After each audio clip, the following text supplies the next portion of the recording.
Uma primeira palavra vai naturalmente para Vossa Excelência, Sr. Presidente da Assembleia da República, pelo significado institucional e pessoal da sua presença aqui. Já aqui foi dito, a Assembleia da República é a Casa da Democracia e, portanto, Vossa Excelência representa nesta homenagem João Lobo Antunes e, ao mesmo tempo, no respeito votado a um órgão a que ele deu, como a todos os que serviu ao longo da vida o melhor de si próprio, um sinal e um símbolo de civismo, ou seja, de agradecimento cívico. A minha segunda palavra vai para a Sra. Presidente da Fundação Carlos Gulbenkian. Também aqui já foi dito que seria difícil encontrar um lugar mais apropriado para esta homenagem, que é uma homenagem científica e saúde os oradores que nos chegam de fora, mas é também uma homenagem cívica, já o disse.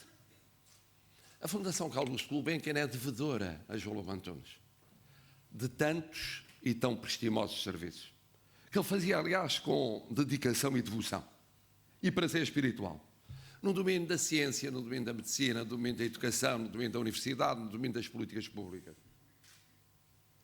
Pagar essa dívida, como hoje a Fundação Carlos Gulbenkian de alguma maneira paga, só prestigia a instituição. Uma terceira palavra para o Sr. Presidente do Conselho Nacional de Ética para as Ciências da Vida, Sr. Professor Jorge Soares. É tão raro encontrar, além da gratidão institucional, a gratidão pessoal, daqueles que, não sendo propriamente discípulos, mas sentem que a sua vida foi marcada decisivamente por uma figura e por uma obra, que merece também um reconhecimento específico este seu gesto. Um ano depois, poderia ter sido mais cedo ou mais tarde, mas um ano depois, a atitude do Conselho Nacional de Ética e a atitude de Vossa Excelência, Sr. Professor, e as suas palavras são, em nome do órgão a que preside, são também simbólicas naquilo que há de gratidão numa sociedade e que passa de geração em geração, não passando o essencial daquilo que se quer homenagear. Agradeceria também, de modo muito particular, aos professores Ana e António Damácio, porque juntam o seu gênio ao gênio João Lobo Antunes. E essa confluência feliz não poderia ser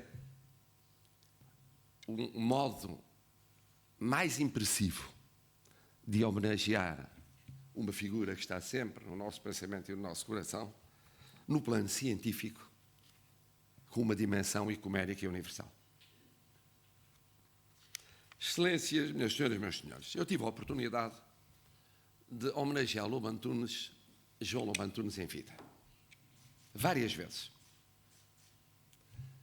Filo a título pessoal por 2 vezes, numa, quando ele próprio fez um notável elogio, como notáveis eram sempre os seus textos e as suas palavras, o elogio do professor Manuel Machado de Macedo. Filo mais tarde, poucos meses antes de o perdermos, e filo na qualidade de Presidente da República, ao juntar a Grande Cruz da Ordem da Liberdade às Grandes Cruzes da Ordem do Infantão Henrique de Santiago de Espada, que lhe tinham sido anteriormente atribuídas. E fiquei muito feliz por poder homenageá-lo em vida. Infelizmente, vezes demais, homenageamos aqueles que merecem e ou nos são queridos apenas por morte, depois de aparentemente se terem afastado de nós. E por isso, tendo ouvido tudo quanto foi dito já sobre a carreira de João Lobo Antunes, a carreira do académico, a carreira do universitário, a carreira do mestre, a carreira do clínico, a carreira do líder, a carreira do empenhado civicamente, a carreira de um precursor da segunda geração ou terceira dos precursores da bioética em Portugal, a carreira do seu serviço à comunidade e a valores na sua vida, naturalmente, permitam-me que eu refira apenas como um toque de gênio pode juntar tantas facetas invulgares e singulares na vida de alguém. E comecemos pela pré-história. A pré-história, que é da aristocracia do espírito, herdada de uma linhagem familiar. Podemos falar de seu avô, mas temos certamente uma linhagem familiar a que ele foi leal e a que deu sequência e que marcou toda a sua existência. E depois uma outra aristocracia do espírito que lhe vem da linhagem académica, da sua universidade, onde foi tudo, incluindo presidente do Conselho Geral e crucial naquilo que viria a ser a fusão de duas grandes instituições académicas do nosso país. E a linhagem a que me refiro é a linhagem de um Reinaldo Santos, de um Juvenal Esteves, a linhagem daqueles que não foram apenas excelentes no domínio da ciência ou da clínica, foram excelentes no domínio da cultura. E aquilo juntou às artes plásticas e à história da arte, a literatura, as indagações éticas ou filosóficas e até o colecionismo.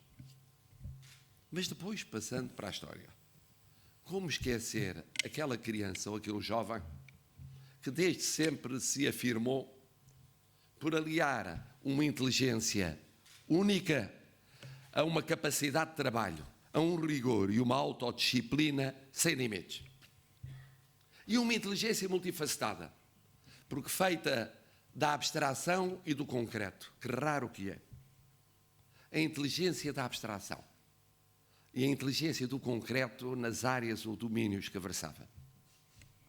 E a junção das duas, tendo o cérebro sempre presente, esse órgão soberano, dizia ele. E uma inteligência servida por um brilho de pensamento e de palavra. Um brilho indissociável da sua cultura, já o disse, que era muito mais do que erudição.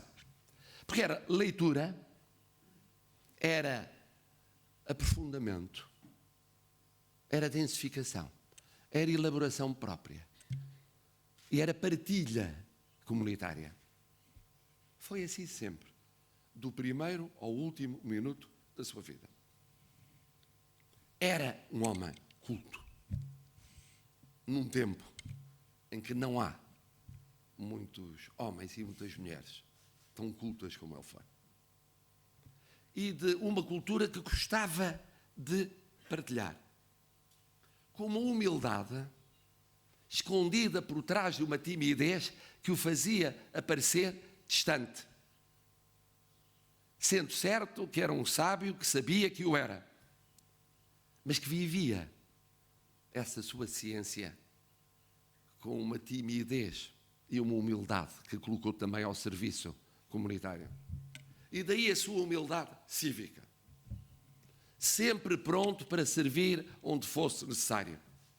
Tão depressa em órgãos do Estado, Conselho de Estado, candidato dos presidentes, mandatário dos presidentes Jorge Sampaio e Aníbal Cavaco Silva, servidor em instituições as mais variadas, nacionais e internacionais, onde sentia que podia e devia cumprir esse seu dever cívico.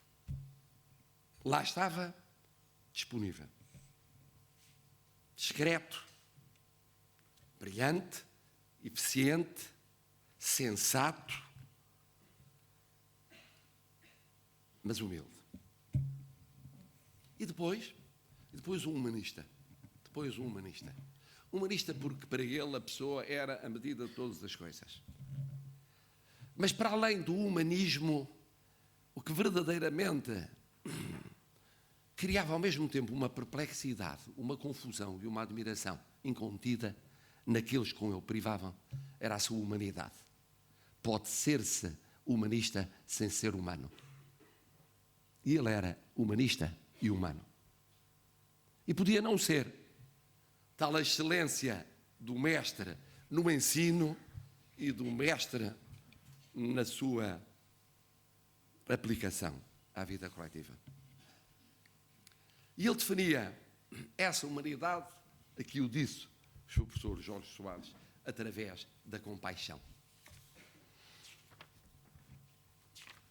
Escreveu sobre essa matéria, a compaixão começa a despontar no dia em que pela primeira vez ouvimos o outro sem impaciência nem preconceito, mas com infinita ternura do homem de que falava Camus.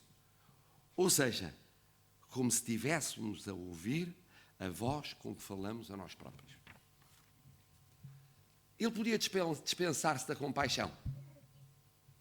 Excelente como era, notável como era, bastar-lhe a ser um grande cientista, um vulgar mestre,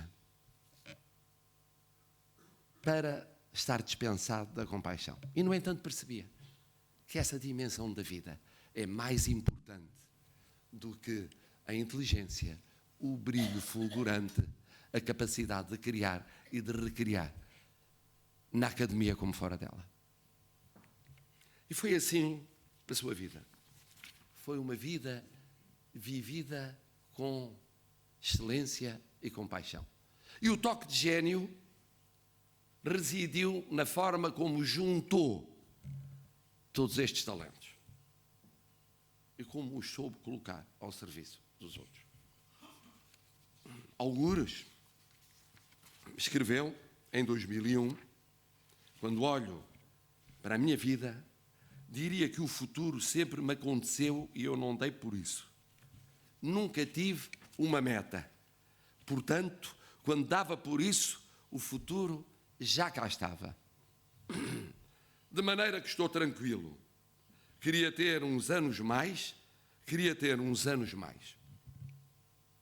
E, ao jubilar-se, em 2014, escolheu como tema da última lição uma vida examinada, inspirando-se na citação da Apologia de Sócrates de Platão, cito: sem me examinar a mim próprio e aos outros, não vale a pena viver a vida. João Lobo Antunes passou a sua vida a examinar-se a si próprio e aos outros, servindo-os. Valeu a pena viver a sua vida. João Lobo Antunes não definiu metas para essa vida. Queria ter uns anos mais. Teve todos os anos que a eternidade permite àqueles que com gênio sabem servir a humanidade.